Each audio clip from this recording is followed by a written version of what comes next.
Hello student, आप सभी का स्वागत है हमारे यूट्यूब चैनल टेक इंस्टीट्यूट में। आइए हम आज उसी सेल वाले पार्ट में थोड़ा सा आगे बढ़ते हैं, क्योंकि सेल अभी शुरुआत ही हुई थी, पूरी नहीं हुई थी। आइए आगे उसको बढ़ाते हैं। तो हम पढ़ रहे थे सेल का मतलब क्या? कोशिका ही पढ़ रहे थे। कोशिका में कुछ बेसिक चीजें हमने जानी थी, बाकी डिटेल्स हमने नहीं जाने थे। तो अब आगे हम डिटेल्स जानेंगे। जैसे सेल क्या होती है, सेल की खोज किसने की, सेल का मतलब किस शब्द से बना है, कहाँ से बना है, या फिर सबसे पहली सेल कौन सी खोजी गई थी, ये सब सारी चीजें हमने जान ली है। लेकिन वहां पे एक क्वेश्चन हमसे ये छूट गया था कि सेल की खोज तो रॉबर्ट हुक ने कर दी थी, लेकिन सेल पर जो उन्होंने स्टडी की थी, उस सेल की स्टडी पर उन्होंने एक बुक लिखी थी। उस बुक का नाम कभी कभी पूछ लेता है, तो उस बुक का नाम है माइक्रोग्राफिया। ध्यान देंगे, उस बुक का नाम क्या है? माइक्रोग्राफिया। ये किसकी बुक का नाम है? तो ये सेल के खोजकर्ता कह सकते हैं, या फिर हम कहेंगे कि जो हमारे साइकोलॉजी के फादर हैं, उनकी बुक का नाम क्या है? माइक्रोग्राफिया। माइक्रोग्राफिया में किसका वर्णन है? तो सेल की इतिहास के बारे में वर्णन किया गया। रॉबर्ट हुक की बुक का नाम है ना? ये किसकी बुक है? रॉबर्ट हुक की। ठीक है, तो फिर हम आगे बढ़ते हैं। अगली जो हेडिंग है हमारी, वो अगली हेडिंग है कोशिका सिद्धांत। अगली हेडिंग कोशिका सिद्धांत, सेल थियरी, कोशिका सिद्धांत। ये क्या? Cell theory. सेल थियरी किसने दी, कब दी? तो आइए थोड़ा सा हम जानते हैं इनके बारे में। सेल थियरी क्या है कि इन 1838 1838 ईस्वी में 1838 ईस्वी में एक वैज्ञानिक वनस्पति, जर्मन वनस्पति वैज्ञानिक हैं, जर्मन वनस्पति वैज्ञानिक,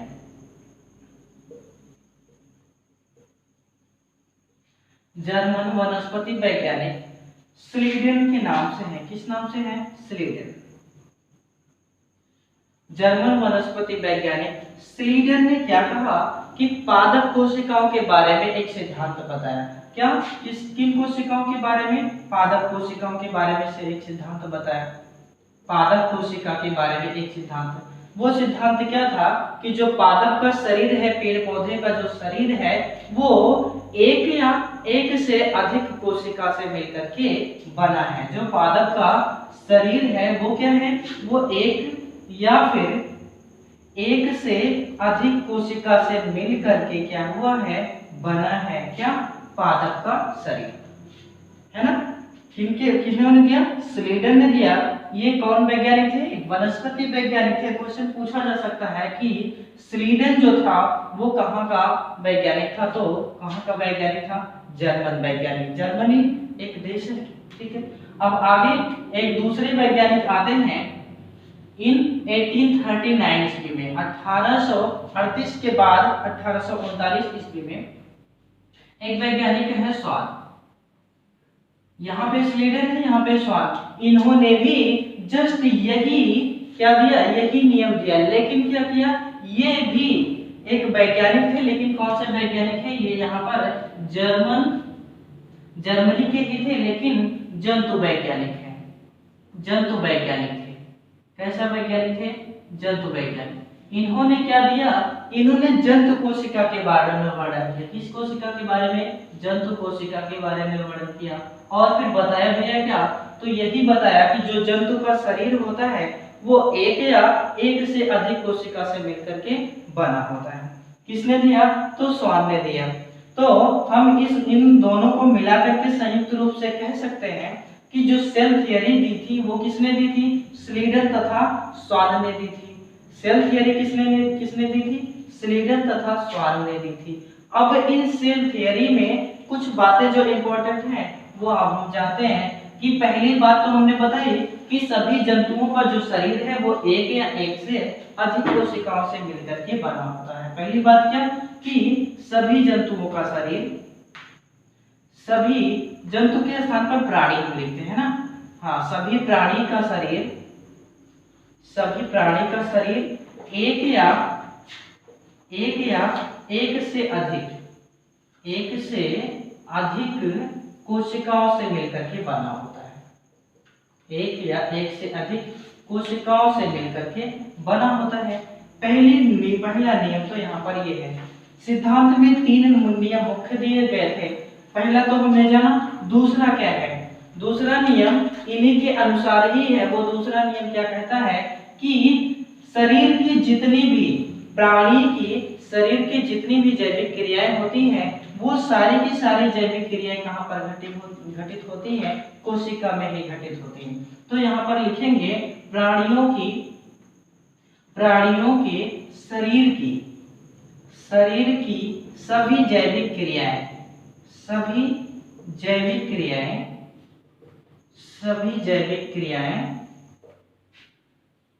कोशिका में ही घटित होती है। सभी जैविक क्रियाएं कोशिका में ही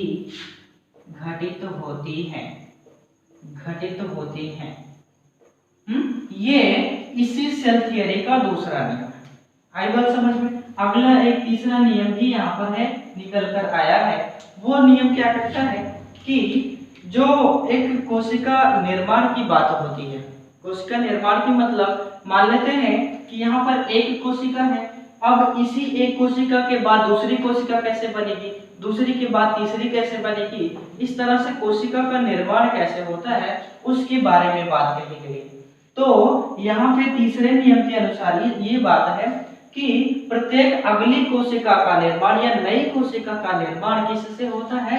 ये मदर सेल से या फिर पुरानी कोशिका से मिलकर के या फिर पुरानी कोशिका से ही होता है।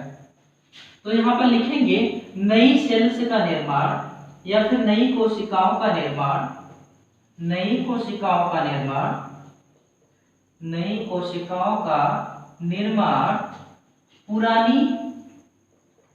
पुरानी को हम लिखेंगे मदर सेल्स। पुरानी कोशिकाओं से ही होता है।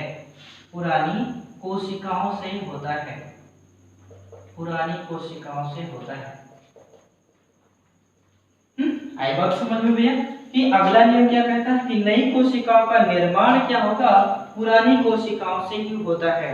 अब ये पुरानी कोशिका मदर सेल हमने लिख दिया, क्योंकि जैसे यहाँ पर हमने एक ये सेल बनाई, मान ही लेते हैं कुछ सेकंड के लिए कि ये क्या है? ये एक सेल है। अब जब यही सेल आगे चल करके जब सेल डिवीजन प्रोसेस के द्वारा ये कुछ इस तरह के 2 प्रकार की सेलों में डिवाइड हो जाती है। 2 प्रकार की सेलों में जब सेल डिवीजन प्रोसेस के द्वारा डिवाइड हो जाती है तो इन दोनों सेलों को यहाँ पर डॉटर सेल बोलते हैं। क्या? डॉटर सेल कहेंगे।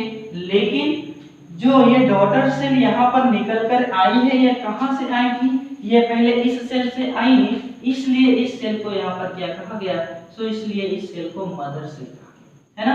तो जो नई कोशिकाओं का निर्माण हो रहा है वो पुरानी कोशिकाओं से ही या मदर सेल से ही हो रहा है। तो ये हैं कुछ कोशिका के सिद्धांत, है ना। 3 सिद्धांत थे। आइए थोड़ी सी और रोचक जानकारियां हम जानते हैं।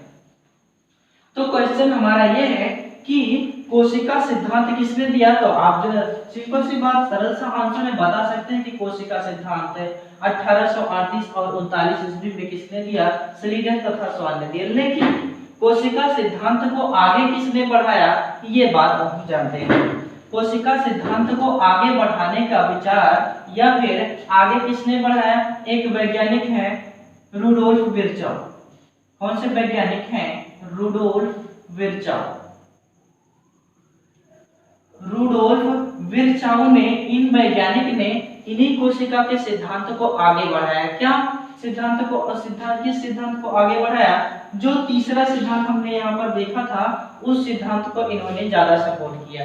कैसे कि अभी इस तीसरे सिद्धांत में कहा क्या गया था कि नई सेल्स का जो निर्माण होता है वो पुरानी सेल्स के विघटित होने से या डिवीजन होने से ही होता है।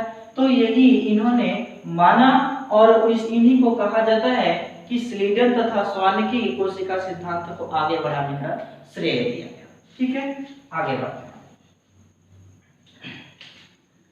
अब हम यहाँ देखेंगे कि सेल्स के बारे में कि टाइप्स ऑफ सेल कितनी होती हैं। टाइप्स ऑफ सेल्स कोशिका के कितने प्रकार होते हैं। यदि हम आपसे पूछे कि कोशिका के कितने प्रकार होते हैं तो आप बताएंगे दो। तो कोशिका दो प्रकार की होती है। एक प्रोकैरियोटिक कोशिका होती है, प्रोकैरियोटिक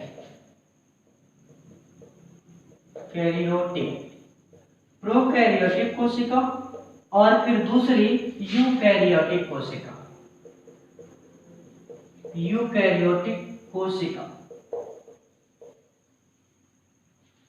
कोशिकाएं दो तरह की होती हैं, एक प्रोकैरियोटिक और दूसरा क्या है यूकैरियोटिक कोशिका।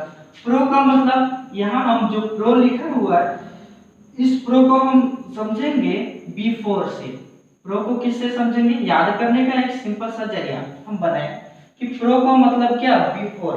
और कैरियोटिक जो यहाँ पे लिखा हुआ है ये कैरियोटिक बना है किससे, कैरियन से, और जिसका अर्थ होता है क्या न्यूक्लियस, या फिर कह सकते हैं नाभिक या केंद्रक से ले सकते हैं। तो कैरियोटिक का मतलब क्या, केंद्रक। कैरियोटिक का मतलब केंद्रक।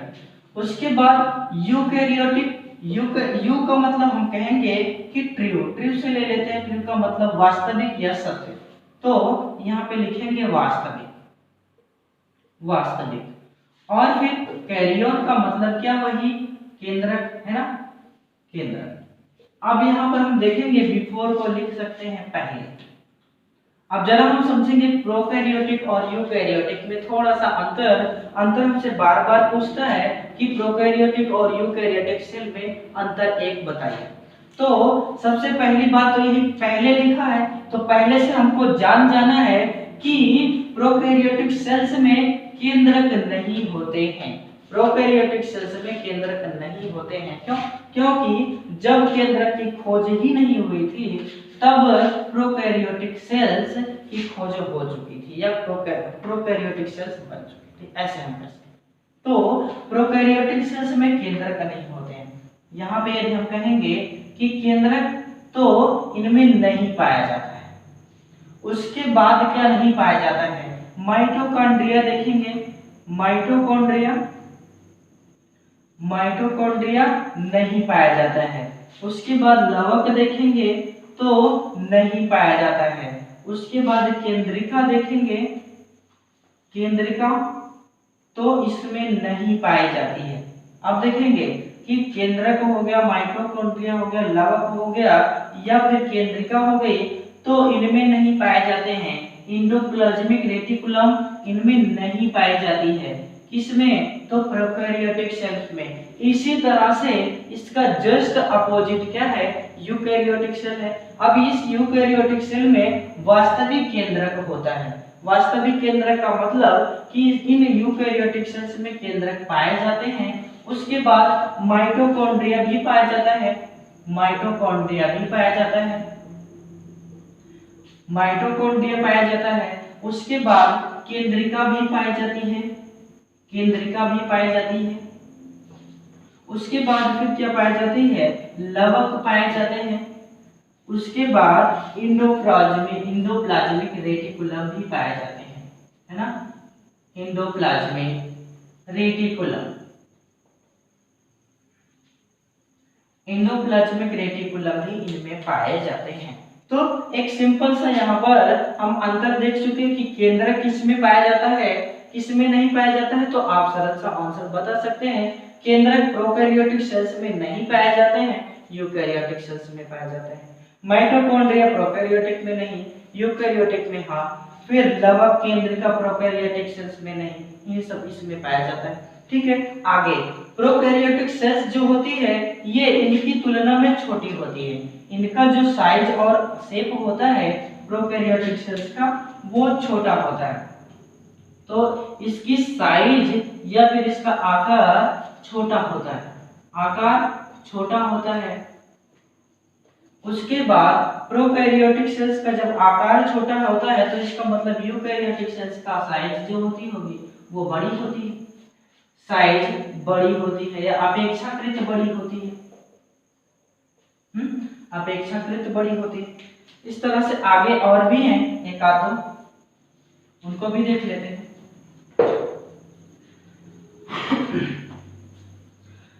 सेल्स में अंतर जरूर पूछता है, ध्यान से देखेंगे कि जो सबसे ज्यादा अंतर केंद्रक, केंद्रिका, माइटोकॉन्ड्रिया, एंडोप्लाज्मिक रेटिकुलम से ही पूछे गए हैं कि सबसे ज्यादा क्वेश्चन यहीं से उठे हैं कि केंद्रक किन कोशिका में पाया जाता है, किस कोशिका में नहीं पाया जाता, आपने देखा। ठीक है, आगे यदि हम देखेंगे कि इनमें प्रोकैरियोटिक सेल्स में जो राइबोसोम्स पाए जाते हैं वो कैसे होते हैं। इनमें भी राइबोसोम्स पाए जाते हैं, लेकिन कैसे। राइबोसोम 70S प्रकार का होता है। राइबोसोम 70S प्रकार का होता है, प्रकार का पाया जाता है। लेकिन यहीं पर यूकैरियोटिक सेल्स में जो राइबोसोम्स पाए जाते हैं, यहाँ पर जो राइबोसोम्स पाए जाएंगे वो 80S प्रकार का, 80S, ये 80 है और फिर ये S प्रकार का राइबोसोम पाया जाता है। ठीक है, अब आपने क्या देखा कि यहाँ पर जो ये राइबोसोम पाया जा रहा है ये क्या है, ये एक प्रकार का राइबोसोम क्या भाई, एक न्यूक्लिक एसिड और प्रोटीन का मिला एक छोटा हम कह सकते हैं कि हमारी सेल का सबसे छोटा अंग है। 70S और यहाँ पर 80S प्रकार का, ये इसके ग्रेड है या फिर कह सकते हैं यहाँ पर S का जो मतलब है वो है स्वेडबर्ग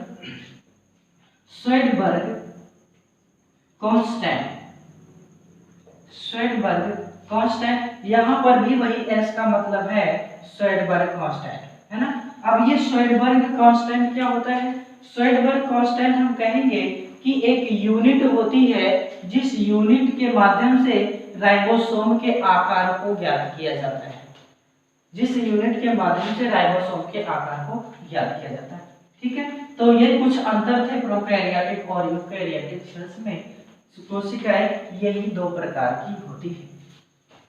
ठीक है, अब आगे बढ़ते हैं।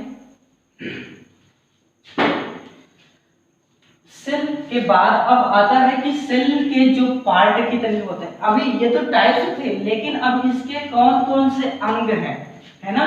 तो पार्ट ऑफ सेल, कोशिका के अंग या फिर कोशिकांग के बारे में अब हम जानते हैं। वो तो प्रकार था, वो उसके टाइप थे कि इतने टाइप की होती है, लेकिन यहाँ पर कोशिकांग के बारे में हम अध्ययन करेंगे। तो हम एक यहाँ पर छोटा सा फिगर बनाते हैं, उसको थोड़ा ध्यान से देखेंगे कि कोशिका में क्या क्या पाया जा सकता है। देखेंगे कि ये एक फिगर हम ड्रॉ कर रहे हैं। अच्छा, ठीक है, ये सिंपल वाला है।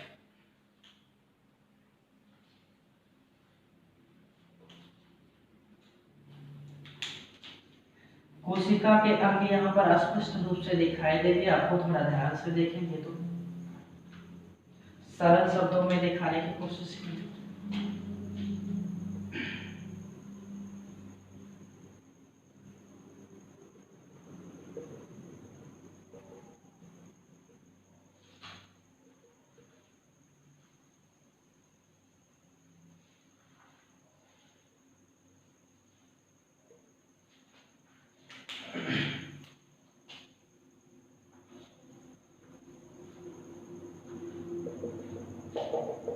हाँ, आइए एक फिगर हमने ड्रॉ कर दिया। अब इस फिगर से हम समझते हैं कि कोशिकांग क्या क्या होंगे। कोशिका के जो अंग होते हैं वो मुख्य रूप से 3-4 हम आपको दिखाते हैं। सबसे जो पहला अंग है उसका नाम है सेल वॉल या कोशिका भित्ति। सबसे पहला अंग कोशिका भित्ति मतलब सेल वॉल है। उसके बाद फिर दूसरा पार्ट है सेल मेम्ब्रेन। क्या है? Cell membrane. कोशिका झिल्ली। कोशिका भित्ति अलग है, कोशिका झिल्ली अलग है। कोशिका झिल्ली। उसके बाद फिर तीसरा पार्ट है प्रोटोप्लाज्म। तीसरा पार्ट प्रोटोप्लाज्म। प्रोटोप्लाज्म को हम कहेंगे क्या? जीव द्रव्य। उसके बाद फिर यहाँ पर यही तीन मुख्य रूप से जाने जाते हैं, और एक चौथा पार्ट है वो क्या है? वैक्यूल्स के नाम से जाना जाता है। वैक्यूल्स मतलब रिक्तिका। रिक्तिका चार मुख्य अंग है किसके, हमारी सेल के या फिर कोशिका के। पहला अंग क्या, कोशिका भित्ति, दूसरा क्या, कोशिका झिल्ली, और तीसरा क्या, प्रोटोप्लाज्म जीव द्रव्य, और चौथा क्या, वैक्यूल्स या फिर रिक्तिका पाई जाती है। आइए इस फिगर में हम देखते हैं कि कहाँ कहाँ पे है हमारी वो ये बस चारों पार्ट दिखाई पड़ते हैं। सबसे ऊपर वाली जो यहाँ पर परत दिख रही है, ये नीले कलर को आप नीले कलर की आपको दिखाई दे रही होगी, इस परत को हम कहेंगे क्या, सेल वॉल। समझने के लिए हमने फिगर बनाया, इसको कहेंगे क्या, ये सेल वॉल है, सेल वॉल। उसके बाद कोशिका भित्ति ये हो गई, लेकिन इसके जस्ट अंदर देखेंगे डॉटेड लाइन से हमने एक फिगर यहाँ पे बनाया है। डॉटेड लाइन लाल कलर की है, इसी के जस्ट नीचे बनी हुई एक झिल्ली है, एक मेम्ब्रेन है, ये क्या है, इसी को कोशिका झिल्ली यहाँ पर कहेंगे। क्या है ये कोशिका झिल्ली, कोशिका झिल्ली। हाँ, इसी कोशिका झिल्ली को अन्य नाम से भी हम कहते हैं, जैसे एक्टोप्लाज्म, सॉरी कोशिका झिल्ली के अलावा भी इसको हम अलग नाम से जान सकते हैं, कोशिका कला कह सकते हैं। क्या नाम है इसको, कोशिका कला कह सकते हैं। कोशिका कला, कहीं पर यदि कोशिका कला लिखा मिले तो बिल्कुल ना घबराएं, उसका मतलब बात क्या कर रहा है, तो सेल मेम्ब्रेन की ही बात कर रहा है। उसके बाद अंदर, अंदर क्या, जीव द्रव्य क्या होता है, देखेंगे कि सेल वॉल तथा सेल मेम्ब्रेन के बाद का, सेल वॉल तथा सेल मेम्ब्रेन का के बाद का जितना भी पार्ट इसमें भरा हुआ है, जितना भी पार्ट ये जलीय रूप में भरा हुआ है, वो सारा का सारा पार्ट प्रोटोप्लाज्म कहलाता है। वो सारा का सारा पार्ट प्रोटोप्लाज्म या फिर जीव द्रव्य कहलाता है। कौन सा पार्ट, हम यहाँ पर सेल वॉल और ये सेल मेम्ब्रेन या कोशिका कला को छोड़ देंगे तो अंदर ये सारा का सारा जो भाग दिख रहा है वो जीव द्रव्य कहलाएगा। उसके बाद अगला जो पार्ट है वो क्या है, वो वैक्यूल्स है, रिक्तिका है। हाँ बिल्कुल, रिक्तिका के बारे में हम देखेंगे तो यहाँ पर कुछ पार्ट ऐसे बने हुए हैं, जरा इनको हम ध्यान से देखेंगे तो हमको मिलेगा इस तरह से खाली स्थान, बीच में भरा हुआ नहीं मिलेगा, ये खाली खाली स्थान मिलेंगे। खाली स्थान वाले घेरे ऐसे हमको दिखाई देंगे, बीच बीच में सेल को ध्यान से देखेंगे तो इन्हीं को हम कहते हैं क्या, रिक्तिका कहते हैं। इनको, ये खाली स्थान वाले कुछ यहाँ पर ऐसी संरचनाएं बनी होती हैं जिनको हम रिक्तिका कहते हैं। अर्थात चारों पार्ट हमने देखे कोशिका के, फिगर में स्पष्ट हो रहे हैं, ठीक है। अब हम एक एक करके जानेंगे कि सेल वॉल क्या होती है, सेल मेम्ब्रेन क्या होती है, फिर आएंगे प्रोटोप्लाज्म, फिर आएंगे वैक्यूल्स पर, ठीक है। आगे बढ़ते हैं। अब हम जानेंगे कि सबसे पहला जो भाग है यहाँ पर वो सेल वॉल है। सेल वॉल क्या होता है, सेल वॉल, कोशिका भित्ति। सबसे पहली बात तो ये कि जो कोशिका भित्ति है ये जंतु कोशिका में नहीं पाई जाती है। ये किस में पाई जाती है, ये पादप कोशिका में पाई जाती है। किस में पाई जाती है, पादप कोशिका में पाई जाती है, पादप कोशिका में पाई जाती है। पादप कोशिका में पाई जाती है। कौन सी झिल्ली या फिर कौन कोशिका का कौन सा अंग है, तो सेल वॉल है, कोशिका भित्ति। जंतु कोशिका में भूल से भी ना कहें कि सेल वॉल पाई जाती है। सेल वॉल केवल और केवल पादप कोशिका में पाई जाती है या फिर वनस्पति की कोशिकाओं में पाई जाती है, ठीक है। उसके बाद जो सेल वॉल होती है वो किससे बनी होती है, वो सेल्यूलोज से बनी होती है। किससे, सेल्यूलोज से बनी होती है। किसकी बनी होती है, सेल्यूलोज की, सेल्यूलोज से बनी होती है। अब ये सेल्यूलोज क्या है यहाँ पर, तो सेल्यूलोज जो है ये एक पॉलीसेकेराइड सुक्रोज या फिर हम कह सकते हैं कि ये एक पॉलीसेकेराइड शर्करा है, ठीक है। सेल्यूलोज के बारे में हम जानते हैं, क्या हमने क्या लिखा कि ये एक पॉलीसेकेराइड, पॉलीसेकेराइड शर्करा है या फिर हम कहेंगे पॉलीसेकेराइड शर्करा। क्या पॉलीसेकेराइड, इसका जो सूत्र होता है वो C6H5O10 का होल N। क्या है ये? सेलुलोज है। सेलुलोज को यदि आपको जानना है तो कुछ नहीं, सिंपल सी बात याद रखना है कि ये एक प्रकार की कार्बोहाइड्रेट शर्करा होती है और ये शर्करा एक मोनोसेकेराइड होती है, ये पॉलीसेकेराइड शर्करा होती है। ठीक है, तो ये सेलुलोज कहाँ पे हमें देखने को मिला? सेल्स में। सेल के कौन से पार्ट में? सेल वॉल में। तो सेल वॉल जो बनी होती है वो किसकी बनी होती है? सेलुलोज की बनी होती है। ठीक है, उसके बाद फिर अगला जो इसका इंपॉर्टेंट पॉइंट है वो ये कि सेल वॉल जो होती है हमारी वो कैसी होती है? क्या वो पारगम्य होती है या फिर अपारगम्य होती है या फिर अर्धपारगम्य? हाँ, पारगम्य का मतलब क्या है कि बाहर की चीजें अंदर जा सके और अंदर की चीजें बाहर आ जा सके, यही चीज होती है परमेबल अर्थात पारगम्यता होती है। तो जो सेल वॉल है वो पारगम्य होती है अर्थात परमेबल होती है। हाँ, क्वेश्चन हमारे यही पूछा जाता है कि सेल वॉल पारगम्य होती है या अपारगम्य या फिर अर्धपारगम्य। आंसर आपको क्या देना है कि यह पारगम्य होती है। क्या पारगम्य होती है? अर्थात कि किसी भी बॉडी की जितनी भी सेल्स हैं, किसी भी बॉडी का मतलब ये पादप कोशिकाओं की बात हो रही है क्योंकि सेल वॉल पादप कोशिकाओं में ही पाया जाता है। तो जो पादप कोशिकाएं होंगी, कोशिका के बाहर जो भी पार्ट होंगे वो कोशिका के अंदर जा सकते हैं और कोशिका का अंदर वाला जो पार्ट है वो बाहर आ जा सकता है, इसी को पारगम्यता कहते हैं। ठीक है, आगे तो और हमें अभी जानना है कि सेल वॉल के कुछ और पार्ट होते हैं। जैसे एक अब अलग फिगर हम बनाते हैं, यहाँ पर अलग फिगर ड्रा करते हैं सेल वॉल के बारे में। यहाँ देखेंगे ऐसा सिंपल सी बात।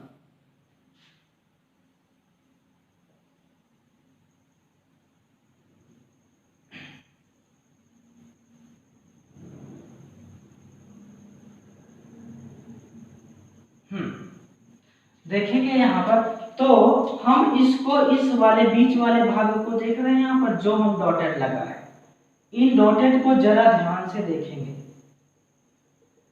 डॉटेड लाइनों को जरा ध्यान से देखेंगे, समझते हैं। इसका ये वाला पार्ट एक सेल है, ये क्या है? ये भी एक सेल है और फिर यहाँ से ये दूसरा वाला भाग ये भी क्या है? ये भी एक प्रकार की सेल ही है। उसके बाद फिर यहाँ से ये वाला भाग ये भी एक सेल ही है और यहाँ से ये वाला भाग एक सेल ही है। दिख रहा है आपको? लेकिन बीच में यदि हम देखें तो ये कुछ एक दूसरे से चिपटी हुई सारी की सारी सेलें हैं। कैसे भाई? जैसे रॉबर्ट हुक जिन्हें जब कॉर्क के टुकड़े को देखा था तो उन्होंने कॉर्क के टुकड़े को देखा कि उसमें सेल्स किस तरह से कुछ ऐसी दिखाई दे रही थी, ऐसी दिखाई दे रही थी। वहां पर उन्होंने ऐसा कुछ ये खाना बनाया हुआ था, ऐसे स्पष्ट रूप से दिख रही थी सेल्स। तो देखेंगे हम केवल उसी का एक पार्ट लिए हैं। देखें ये भी इधर एक सेल है और दूसरी सेल आपस में आकर के जुड़ी है, फिर उसके बाद ये तीसरी सेल है, फिर ये चौथी सेल जाकर के उससे जुड़ी है। ध्यान देंगे, लेकिन इनके जुड़ने का कुछ मतलब है। यहाँ पर ये जो बीच का पार्ट है, इस पार्ट को हम कहते हैं यहाँ पर मध्यभित्ति। इस बीच वाले पार्ट को क्या कहेंगे? मध्यभित्ति। ध्यान देंगे, हम मध्यभित्ति कहेंगे किसको? इस बीच वाले पार्ट को। अब ये एक दूसरे से कनेक्ट रहती है, जुड़ी रहती है, तो किसी न किसी कारणवश जुड़ी रहती होंगी, कोई ना कोई अट्रैक्शन फोर्स तो होगा जिसके कारण से ये जुड़ी रहती है। हाँ, तो इस मध्यभित्ति में क्या ये कैल्शियम तथा मैग्नीशियम के पेप्टाइड्स पाए जाते हैं, या फिर हम कहेंगे कैल्शियम तथा मैग्नीशियम के आयन पाए जाते हैं, जिसके कारण से ये सेल्स जो होती हैं वो आपस में चिपकी होती हैं। क्यों? क्योंकि कैल्शियम तथा मैग्नीशियम के ये जो पेप्टाइड्स हैं या फिर आयन है, ये एज अ सीमेंट कार्य करते हैं और सीमेंट का कार्य तो आप जानते ही हैं कि जोड़ने का होता है। तो सेल किस कारण से आपस में जुड़े होते हैं? कैल्शियम तथा मैग्नीशियम के आयंस की उपस्थिति के कारण। ठीक है। अब हम थोड़ा सा और ध्यान देंगे कि जब कोई फल होता है, जब कोई फल कच्चा रहता है तो वो बहुत कड़ा रहता है, लेकिन होता क्या है जब वही फल पक जाता है तो पकने के बाद वो फल घुल जाता है, देखेंगे तो वो फल क्या दबने लगता है, घुल जाता है। कारण यही है कि उसमें उसकी मध्य भित्ति में उपस्थित जो ये कैल्शियम और मैग्नीशियम के आयन सब होते हैं, इनका बंधन ढीला पड़ जाता है और मध्य भित्ति कमजोर हो जाती है, तो ये सेल्स क्या होती है, इधर उधर भागने लगती हैं और वो फल क्या होता है, घुल जाता है। ठीक है, थैंक यू। आगे की बातें